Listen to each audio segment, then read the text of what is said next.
मित्रांनो, आज आपण आपल्या राजमाता पुण्यश्लोक अहिल्याबाई होळकर यांची प्रतिमा आपल्या घरामध्ये बसवण्यासाठी आणलेली आहे.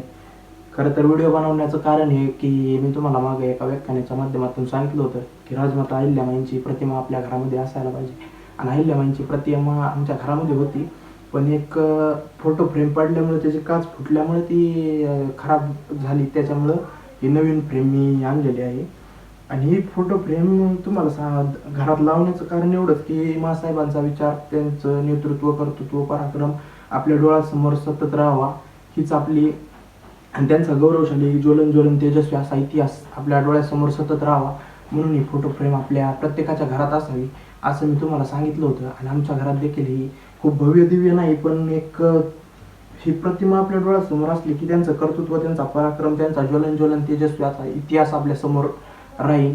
आणि त्यांच्यापासून प्रेरणा घेऊन त्यांनी जे काही इतिहासामध्ये कर्तृत्व केलं, इथं आपल्याला एक महादेवाची पिंड पाहायला मिळते.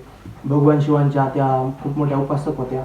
जवळजवळ 12 ज्योतिर्लिंगाचा जीर्णोद्धार त्यांनी केला आहे. अखंड भारतातील मंदिरांचा जीर्णोद्धार करण्यामध्ये त्यांचा हात, सगळ्यात मोठं कर्तृत्व त्यांचं आहे. पुण्यश्लोक असं त्यांना म्हटलं जातं. भारतातच नाही तर पाकिस्तानातल्या कराचीमध्ये त्यांनी बांधलेली मंदिर आहेत, नेपाळमध्ये त्यांनी बांधलेली मंदिर आहेत. एवढा मोठा गौरवशाली इतिहास माँसाहेबांचा आहे. आणि यांच्या कर्तृत्वाचं म्हणजे जर सांगायचं झालं तर इथं लढाईचा प्रसंग आपल्याला पाहायला मिळतोय. चंद्रचूड राजपुतासोबत त्यांनी जे काही युद्ध केलं होतं, जे काही गौरवशाली असा त्यांचा एका हातात शस्त्र आणि दुसऱ्या हातात शास्त्र असं त्यांनी आपल्याला सांगितलेलं आहे की जर एखादा राजा असेल तर एक शास्त्र नुसतं वाचून काय होत नाही.